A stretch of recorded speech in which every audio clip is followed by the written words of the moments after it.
लेंगे एंजाइम्स।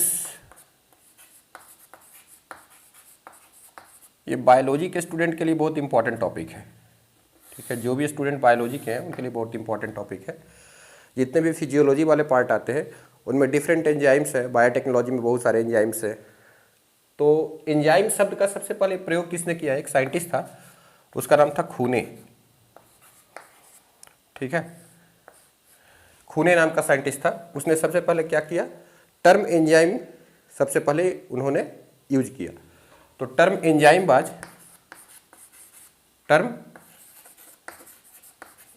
जो है वो कॉइंड किया है।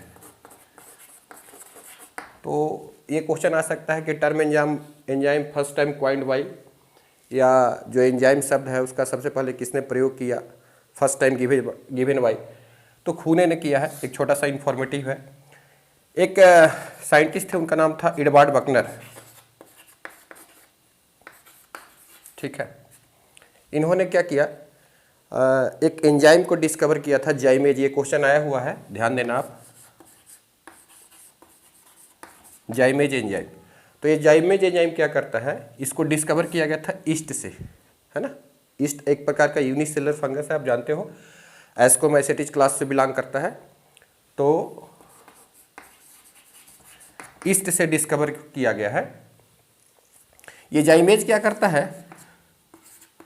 जो शुगर है उसको अल्कोहल में कन्वर्ट कर देता है ना। फर्मेंटेशन का काम करता है। तो ये जाइमेज एंजाइम के बारे में याद रखना है, बकनर ने इसको डिस्कवर किया है। डिस्कवरी के लिए इनको क्रेडिट जाता है।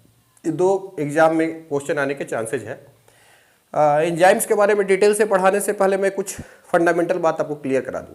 एक बहुत ही बेसिक स्टेटमेंट समझ लो। कहा जाता है कि जितने भी प्रोटीन हैं वो सब अमीनो एसिड के पॉलीमर है। मतलब जो भी अमीनो एसिड का पॉलीमर है, जो पॉलीपेप्टाइड है, वो प्रोटीन है। ठीक है, तो स्ट्रक्चरली जो भी अमीनो एसिड का पॉलीमर है वो प्रोटीन कहा जाएगा। जितने भी आप एंजाइम्स देखेंगे वो सब के सब एंजाइम जो है, सारा का सारा एंजाइम अमीनो एसिड का पॉलीमर है ना। कुछ एक्सेप्शन को छोड़ दिया जाए तो एक बहुत फेमस एग्जाम में स्टेटमेंट आता है, ऑलमोस्ट ऑल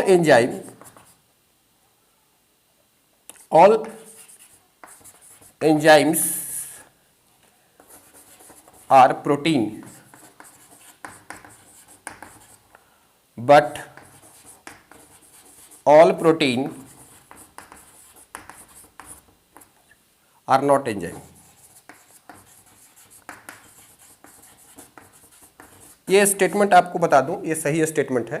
ठीक है, जितने भी एंजाइम है वो सारे के सारे प्रोटीन है। कुछ एक्सेप्शन को छोड़ दिया जाए, जैसे कि एक एक्सेप्शन में है राइबोजाइम।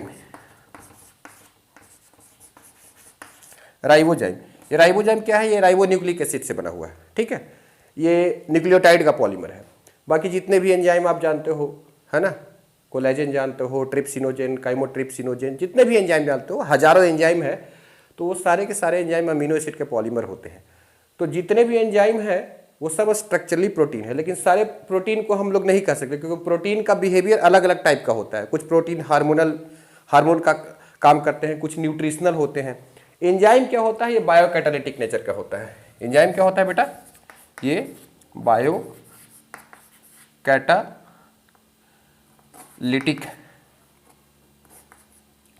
नेचर का है। ये बायो कैटालिटिक नेचर का है। ठीक है, ये बायो कैटलिस्ट होता है।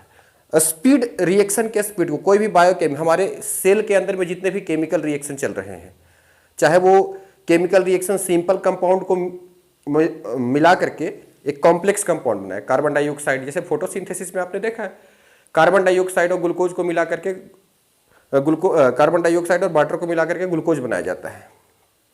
एक एनाबॉलिक प्रोसेस है फोटोसिंथेसिस। उसी प्रकार से आप अगर रेस्पिरेशन में जाओगे तो कैटाबॉलिक प्रोसेस है। ग्लूकोज को तोड़ेंगे, कार्बन डाइऑक्साइड बनाएंगे एनर्जी को ऑब्टेन करने के लिए। तो बायोलॉजी में रिएक्शन कई तरह के होते हैं, है ना। वो sum total of all the chemical reaction को बोला जाता है मेटाबॉलिक रिएक्शन। मेटाबॉलिज्म है, हमारे बॉडी में चल रहा है मेटाबॉलिज्म। तो जिस किसी भी केमिकल रिएक्शन को चलाना हो, हर एक केमिकल रिएक्शन में हर एक स्टेप में कोई ना कोई एक पर्टिकुलर एंजाइम होता है। विदाउट एंजाइम कोई भी रिएक्शन जो है वो कैटालाइज नहीं हो सकता।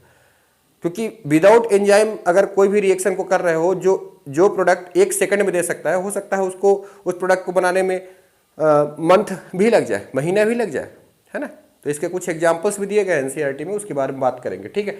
तो ये बात याद रखिएगा कि जितने भी एंजाइम्स है वो all enzymes are protein but all proteins are not enzyme. एक एक्सेप्शन में इसका है राइबोजाइम, ये आरएनए का बना हुआ होता है, इसलिए इसको आप एक्सेप्शन में रखिएगा, इसको एक्सेप्शन में रखिएगा, ठीक है। अब एंजाइम्स के बारे में क्या है कि एंजाइम्स जो होता है इसके कुछ प्रॉपर्टीज के बारे में जान लो। पहला प्रॉपर्टीज एंजाइम का ये होता है, अगर मैं प्रॉपर्टीज की बात करूं, ठीक है, तो पहला प्रॉपर्टी होता है टेम्परेचर, टेम्परेचर से सेंसिटिव होता है, मतलब थर्मोलाइएबल उसको बोल सकते हैं। टेम्परेचर सेंसिटिव है तो उसको आप क्या बोल सकते हो, थर्मोलाइएबल बोलो, है ना।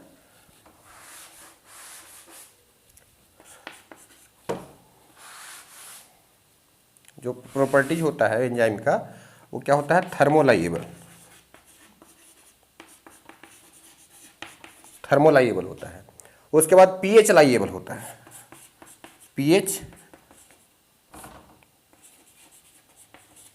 यानी कि टेम्परेचर और इसका ग्राफ बनाया जाए तो दोनों ही कंडीशन में इस तरह का ग्राफ बनता है। ये क्वेश्चन आया हुआ है एग्जाम में कि एक तरफ एंजाइम एक्टिविटी रख दिया जाए, है ना, दूसरे तरफ टेम्परेचर या पीएच रख दो, ठीक है, तो एक निश्चित टेम्परेचर या पीएच तक तो इसका एक्टिविटी बढ़ता है, फिर उसके बाद ये डीनेचुरेट कर जाता है एंजाइम, ठीक है। तो दोनों का ग्राफ ऐसा ही बनेगा, पीएच का भी और टेम्परेचर का भी, है ना, क्योंकि टेम्परेचर भी बहुत हाई रेंज। हाँ, कुछ एक्सेप्शन इसके हैं, जैसे कि मैं आपको बताऊं, एक बैक्टीरिया होता है जिसका नाम होता है थर्मस एक्वेटिकस, थर्मस एक्वेटिकस एक बैक्टीरिया होता है। इससे एक एंजाइम निकलता है जिसको हम लोग बोलते हैं टैग पॉलीमरेज। जो इससे एंजाइम आइसोलेट होता है उसको हम लोग क्या बोलते हैं, टैग पॉलीमरेज, टैग पॉलीमरेज। ये टैग पॉलीमरेज जो एंजाइम होता है इसको हम इस्तेमाल करते हैं, पीसीआर नाम के टेक्निक होता है, पीसीआर पॉलीमरेज चेन रिएक्शन, जिसमें डीएनए को एम्पलीफाई करते हैं। अगर आपके पास कोई डिजायर्ड डीएनए है ना, कुछ डीएनए है आपके पास और उसको आप उसका कॉपी करना चाहते हैं, है ना, तो उसके लिए आप पीसीआर टेक्निक इस्तेमाल करते हो। तो पीसीआर में टैग पॉलीमरेज जो है इस्तेमाल होता है ना, as a DNA polymerase enzyme के तौर पे।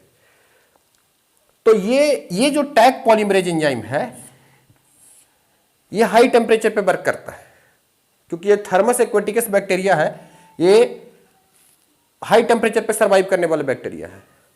अप्रॉक्सीमेटली कहा जाए तो 100 डिग्री सेल्सियस टेम्परेचर से ऊपर में रहते हैं। येलोस्टोन पार्क ऑफ अमेरिका एक में बैक्टीरिया मिलेगा, वहां पे बहुत बॉइलिंग वाटर मिलेगा आपको वहां पे, ठीक है। एक बात ये हो गया। दूसरी और प्रॉपर्टी आप देखो, एक तो थर्मोलाइएबल होता है, ये होता है। अब ये बैक्टीरिया क्या है, थर्मोस्टेबल है। ये जो एंजाइम है ये टैग पॉलीमरेज, ये थर्मोस्टेबल एंजाइम है। इसकी बात ये कुछ एक्सेप्शन में दिए गए हैं। और कुछ प्रॉपर्टी क्या हो सकता है, पीएच के और टेम्परेचर के सेंसिटिविटी के अलावा जितने भी एंजाइम्स होते हैं, है ना, वो सारा एंजाइम जो होते हैं वो टर्सरी स्ट्रक्चर को दिखाते हैं, टर्सरी स्ट्रक्चर को शो करते हैं। Primary structure, secondary structure, tertiary और क्वाटरनरी, 4 प्रकार के प्रोटीन का स्ट्रक्चर आप पढ़ चुके हैं। तो टर्सरी स्ट्रक्चर को दिखाता है ये सारा चीज, ठीक है। टर्सरी स्ट्रक्चर को दिखाएंगे क्योंकि जितने भी प्रोटीन होते हैं, है ना, एंजाइम्स होते हैं, मोस्टली वो ग्लोबुलर नेचर के होते हैं, ठीक है। तो ये बात आपको पता होना चाहिए, ठीक है। और भी बातें हैं जो एंजाइम्स के बारे में जानना चाहिए कि आपको एंजाइम जो होता है, हर एक एंजाइम का एक स्पेसिफिक नेचर होता है, स्पेसिफिसिटी होता है।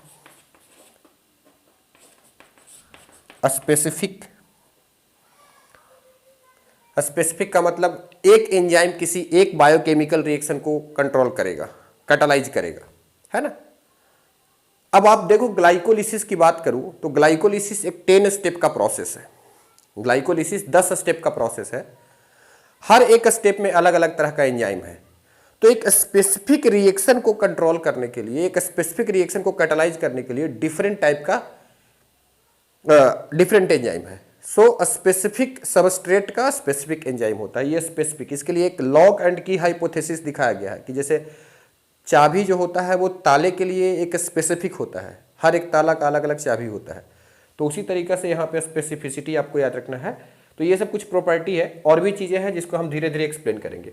आइए, अगर हम बात करें एंजाइम जो होता है वो एक्शन के आधार पे, एंजाइम कहाँ पे काम करेगा, उसका एक्शन कहाँ पे होता है, उसके आधार पे अगर हम एंजाइम को क्लासीफाई करें तो बेसिकली एंजाइम को दो क्लास में बांटा गया है।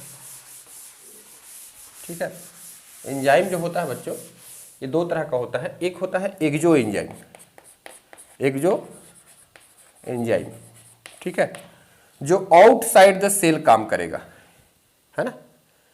ये कहाँ पे फंक्शन परफॉर्म करेगा, परफॉर्म फंक्शन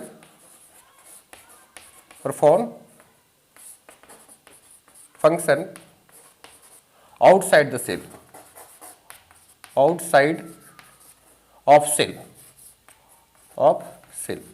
सेल के बाहर है तो उसको हम लोग एक्जो एंजाइम बोल रहे हैं। सेल के अंदर काम कर रहा है, फंक्शन परफॉर्म कर रहा है, अपनी एक्टिविटी को कर रहा है, तो उसको हम लोग एंडो एंजाइम बोलेंगे, है ना। अब एक्जो एंजाइम में क्या हो सकते हैं, जितने भी डाइजेस्टिव एंजाइम होते हैं वो सारे के सारे डाइजेस्टिव एंजाइम क्या है, एक्जो एंजाइम होते हैं। जितने भी डाइजेस्टिव एंजाइम होते हैं वो सारे के सारे क्या होते हैं, ऑल डाइजेस्टिव एंजाइम। एग्जाम्पल अगर इसका देखना, ऑल डाइजेस्टिव एंजाइम, चाहे वो काइमोट्रिप्सिन हो, पेप्सिनोजेन हो, है ना, ट्रिप्सिनोजेन हो, वो सब सेल के बाहर ही काम करते हैं। डाइजेशन की प्रोसेस जो होती है वो सेल के बाहर होता है हमारे बॉडी में। अच्छा, एक और एंजाइम ले लीजिए, जैसे कि आपके टीयर में जो होता है, आँख से जो आंसू निकलता है उसमें लाइजोजाइम होता है ना। तो ये क्या करता है, लाइजोजाइम जो होता है वो टीयर में होता है। ये क्या करता है, जो बैक्टीरिया होता है, बैक्टीरिया वगैरह या माइक्रोब्स वगैरह होते हैं उनको किल करने का काम करता है। तो ये सब कुछ एग्जाम्पल है एक्जो एंजाइम के। उसी तरीके से आपको एंडो एंजाइम, एंडो एंजाइम्स जो सेल के अंदर काम करेंगे। एंडो एंजाइम कहाँ पे काम करा बेटा, सेल के अंदर में काम करेगा, है ना, इनसाइड द सेल। अब इनसाइड द सेल क्या होता है, आप सोचो ऐसा क्या रिएक्शन है। आप जो सेलुलर रेस्पायरेशन का प्रोसेस देख रहे हो, पूरा का पूरा सेलुलर रेस्पायरेशन की जो प्रोसेस हो रही है वो सेल के अंदर हो रही है। तो यहाँ पे क्या होता है, फंक्शन इसका कहाँ होता है, फंक्शन इसका कहाँ है बेटा, इनसाइड द सेल, सेल के अंदर में फंक्शन है। एग्जाम्पल में जो भी ग्लाइकोलिसिस वाला एंजाइम है, एंजाइम्स ऑफ ग्लाइकोलिसिस, ठीक है, एंजाइम्स ऑफ ग्लाइकोलिसिस, ठीक है, एंजाइम्स ऑफ क्रेब साइकिल, है ना, क्रेब साइकिल, ठीक है। तो ये जीव जो भी चीज होता है, क्रेब साइकिल कहाँ पे चलता है, माइटोकॉन्ड्रिया में, है ना, माइटोकॉन्ड्रिया में चलेगा, ठीक है। ग्लाइकोलिसिस कहाँ पे चलता है, साइटोप्लाज्म में, साइटोप्लाज्म में। तो ये सारे जो भी चीज है ये सब सेल के अंदर में हो रहा है। तो on the basis of action of enzyme ये दो तरह का हो सकता है, सेल के बाहर काम कर रहा है कि सेल के अंदर काम कर रहा है। इसके भी कुछ एग्जाम्पल है, जैसे डाइजेस्टिव एंजाइम्स, लाइजोजाइम्स इन टीयर, है ना। उसके बाद फिर ग्लाइकोलिसिस वाला हो गया, क्रेब साइकिल वाला हो गया। ये सारे एंजाइम्स जो हो गए वो सेल के अंदर में काम कर रहे हैं, लिंक रिएक्शन में जो एंजाइम काम कर रहा है। अब बात यह है कि एंजाइम का क्लासिफिकेशन हुआ है, ठीक है। ये तो एक्शन के आधार पे मैंने एंजाइम को क्लासिफाई किया।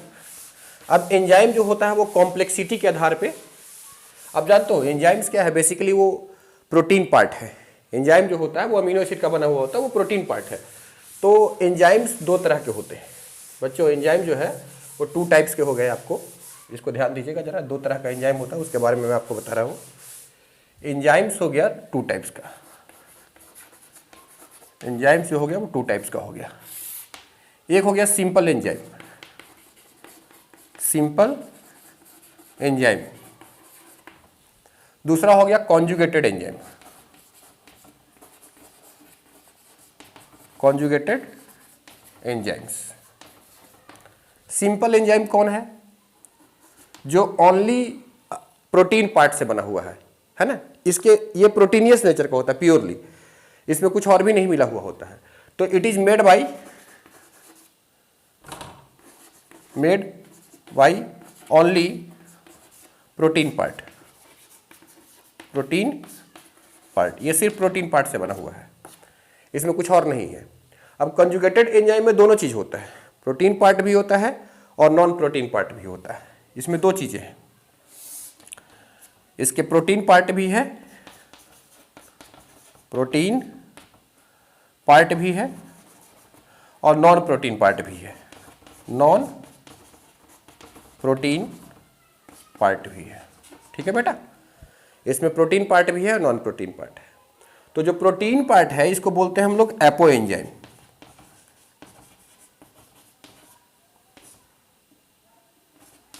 ठीक है, इसको क्या बोलते हैं? Apo enzymes. और जो नॉन प्रोटीन पार्ट है इसको हम लोग बोलते हैं बेटा, इसको हम लोग क्या बोलते हैं? कोफैक्टर बोलते हैं, कोफैक्टर बोलेंगे। ये नॉन प्रोटीन पार्ट होता है। ठीक है, अभी जो कोफैक्टर है ये भी फर्दर टू टाइप का हो सकता है, या तो ऑर्गेनिक हो सकता है, ऑर्गेनिक हो सकता है, या ये इनऑर्गेनिक हो सकता है, इनऑर्गेनिक। ओके, ऑर्गेनिक या इनऑर्गेनिक। ठीक है, अब ऑर्गेनिक को भी दो कैटेगरी में बांटा गया है। ऑर्गेनिक में कुछ जो होते हैं उनका नाम होता है कोएंजाइम।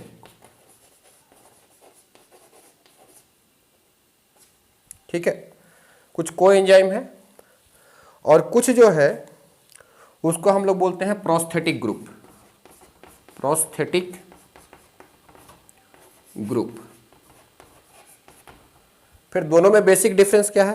देखो, ऑर्गेनिक कोफैक्टर भी हो सकता है और इनऑर्गेनिक कोफैक्टर भी हो सकता है। ठीक है, कोफैक्टर जो है ये सब तो नॉन प्रोटीन पार्ट है, इसमें ये प्रोटीन पार्ट कुछ भी नहीं है। ठीक है, लेकिन कोएंजाइम और प्रोस्थेटिक ग्रुप दोनों ऑर्गेनिक है। फिर इस दोनों में क्या डिफरेंस है? ये जो कोएंजाइम होता है वो थोड़ा लूजली अटैच होता है प्रोटीन के पार्ट से। देखो, एक होता है होलो एंजाइम। देखो क्या होता है बेटा? Holo enzyme. होलो एंजाइम होता है, होलो एंजाइम।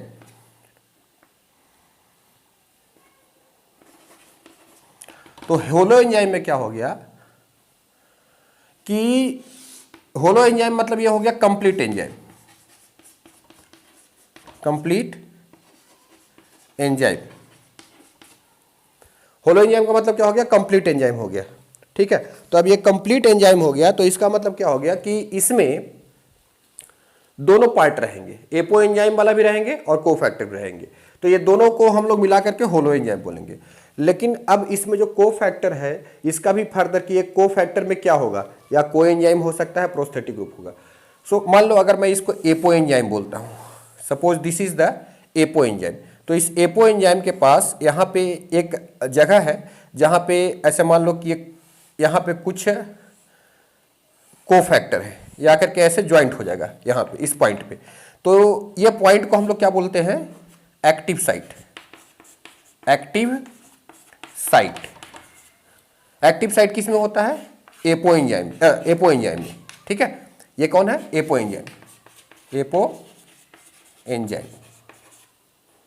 ठीक है, तो एक्टिव साइट किसके पास होता है? एपो एंजाइम के पास। ठीक है, और ये आपका रहा कोफैक्टर। तो प्रोटीन पार्ट जो होता है ये कोफैक्टर है, ये इसके साथ। अब ये कोफैक्टर में कुछ भी हो सकता है। अगर ये कोएंजाइम है तो ये क्या है? लूजली अटैच हुआ है ना। और अगर ये प्रोस्थेटिक ग्रुप होगा तो ये टाइटली अटैच होगा। लेकिन अटैच होते हैं एक्टिव साइट से। ऐसा नहीं है कि इसके पास एक्टिव साइट ही होता है, कुछ कुछ प्रोटीन ऐसे होते हैं उनके पास एलोस्टेरिक साइट भी होता है, एक और भी एक्स्ट्रा साइट होते हैं। वहां पे मैं कॉम्पिटेटिव और नॉन कॉम्पिटेटिव इनिबिशन करूंगा तो एलोस्टेरिक साइट भी एक होता है। लेकिन कोई भी जो कोफैक्टर का पार्ट होगा वो हमेशा एक्टिव साइट से ही ज्वाइंट होता है। अच्छा, इनका क्या रोल होता है भाई? एंजाइम तो यही है, फिर ये कोफैक्टर क्यों अटैच है इनके साथ? तो कोफैक्टर एक्टिवेटर का काम करता है ना, ये एक्टिवेटर का काम करते हैं। ये जब प्रोटीन कभी इनएक्टिव हो जाएगा तो उसके साथ ये जब पार्ट अटैच होते हैं तो उनको एक्टिव कर देते हैं, ठीक है। तो इनऑर्गेनिक में क्या होते हैं? जनरली मेटल आयन होते हैं, मेटल आयंस होते हैं। इनऑर्गेनिक में क्या होते हैं? मेटल आयन होते हैं। तो सबका एग्जाम्पल आपके लिए इंपॉर्टेंट है। जैसे इसका एग्जाम्पल है NAD प्लस, है ना, NADP प्लस हो गया, ठीक है। ये सब कोएंजाइम होते हैं। प्रोस्थेटिक ग्रुप का एग्जाम्पल हो गया जैसे हेम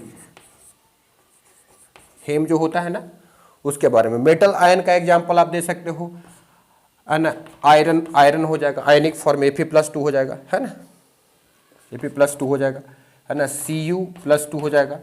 Fe+2 भी हो सकता है, +3 भी हो सकता है, Fe+3 भी हो सकता है, ठीक है। उसके बाद फिर Ca+2 हो सकता है, कैल्शियम आयन हो सकता है, Zn+2 हो सकता है बेटा, है ना। तो इतने सारे जितने भी ये जो मेटालिक चीज होते हैं वो सब कोफैक्टर का होते हैं, इनऑर्गेनिक कोफैक्टर का काम करते हैं, ठीक है। इसमें बायोटीन हो सकता है, प्रोस्थेटिक ग्रुप में आओ, बायोटीन हो सकता है। तो इनके और भी एग्जाम्पल्स होते हैं, ये सब कुछ कॉमन एग्जाम्पल है जो मैंने दे दिया है ना। आप अपने बुक्स में देख लीजिएगा, कुछ और भी एग्जाम्पल होगा तो उसको आप याद करेंगे। एक बार मैं फिर से इसको रिवाइज करता हूं।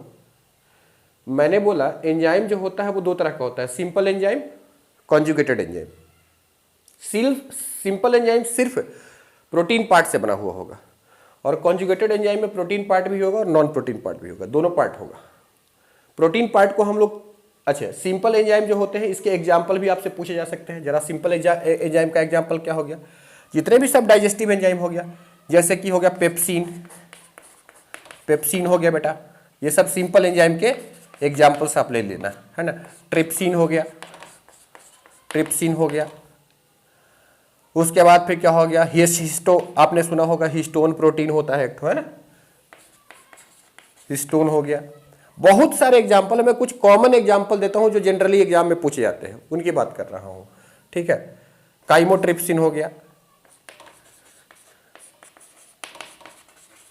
तो आप तो कई सारे ऐसे डाइजेस्टिव एंजाइम जानते हैं, वो सब का सारा जो है वो सारा का सारा क्या है? कोलेजन हो गया, है ना, ह्यूमन बॉडी में जो मोस्ट है। तो इस सारे चीज के बारे में आप समझ लीजिए। सिंपल एंजाइम ओनली प्रोटीन का बना होता है, कॉन्जुगेटेड एंजाइम में प्रोटीन पार्ट भी होगा, नॉन प्रोटीन पार्ट भी होगा।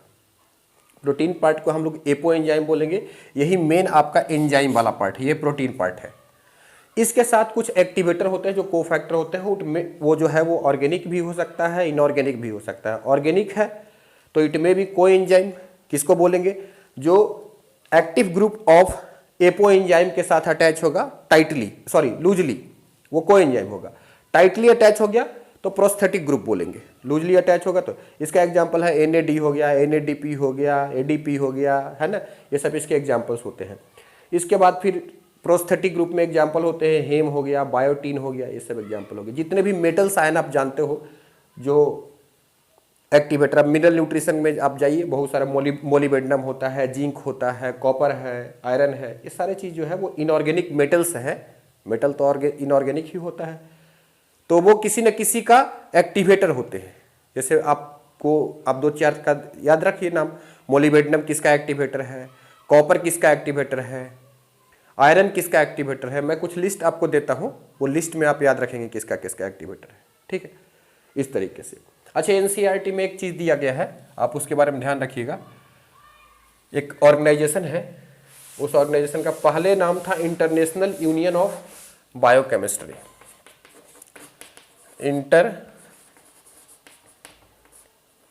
इंटरनेशनल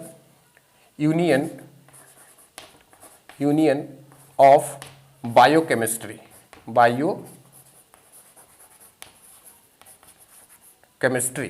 अब इसका नाम हो गया international union of biochemistry and molecular biology,